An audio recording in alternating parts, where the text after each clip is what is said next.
teaching for a long time. Like I started teaching definitely before I was ready to start teaching, but it just happened like that. And over the past 3 years, I've spent a lot of time, most of my time is spent in the gym right now with different kinds of coaches and trainers and body weight movement and resistance training and all kinds of stuff like that.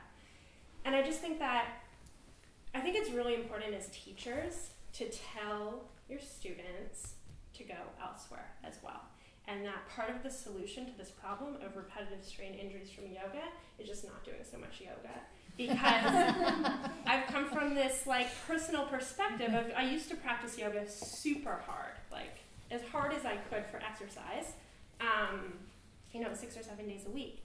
And I was getting injured and my body wasn't feeling great, and I was, 22 years old. And I was like kind of like hobbling home after an attempt at second series. And it wasn't until I met this trainer who Diane spoke about already, Ito, and he was the one who just like, it wasn't necessarily all about him, but he was the one who just like opened me up to this whole other world of professionals that don't do yoga, that know a lot of stuff. And even if you are a great yoga teacher and you're teaching, little bits and pieces here, it's like nobody knows everything.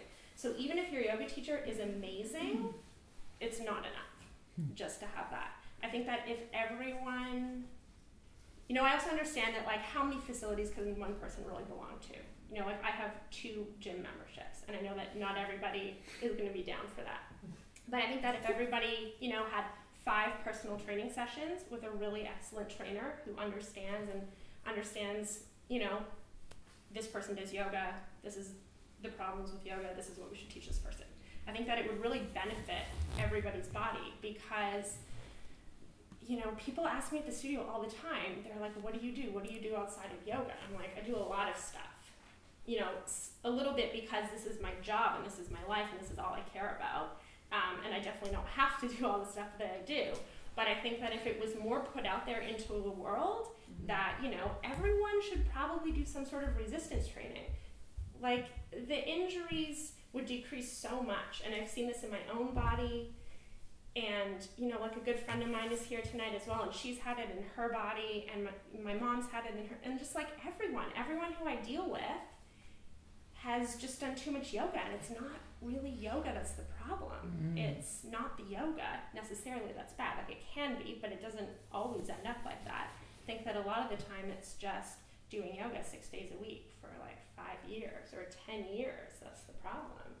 And I think that there's not a huge amount of yoga teachers who are like doing different things, and that's part of the problem. It's like they don't understand. People where I work think that I'm crazy, and that's fine, whatever. But I've spent a lot of time learning a lot of stuff that I would never have learned at yoga, regardless of how good my teachers were, because I had the best teachers. I've had like the top of the line yoga education my entire life, and that's only yoga. It's like this much of this much, and it's just like it makes such a big difference. So because I still like yoga, and I feel like everyone's like yoga, blah blah blah. Can I ask what you do in addition to your yoga and your resistance training? Because you said you do a lot of stuff, just as a matter. Yeah, so I practice yoga probably like 2 to 3 times a week, and then I've been taking adult gymnastics classes for a year and a half, and then I do CrossFit down the road, not like crazy CrossFit, but just a moderate approach to CrossFit. And I also do I take gymnastic strength classes twice a week. I take Olympic lifting twice a week. So obviously I do a lot of stuff.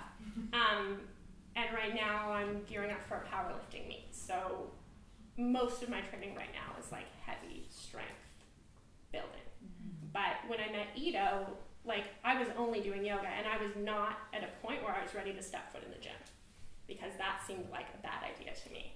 And so I just did what he taught me, which is like basic body weight movements, squats, push-ups, handstands against the wall, simple stuff, pulling, stuff that can be scaled for any person, stuff that can be scaled for, any type of body type.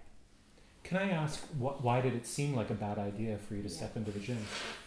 Okay, I used to live at Dundas and Doverport, And there's Academy of Lions used to be there, which is a CrossFit gym, and had big windows out front, and me and my mom used to walk by all the time and just look inside.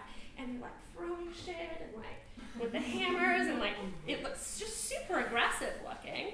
And we used to walk by every time and be like, that's crazy, like no way. Because it's just seemed like so the opposite of what we had, basically dedicated our lives to.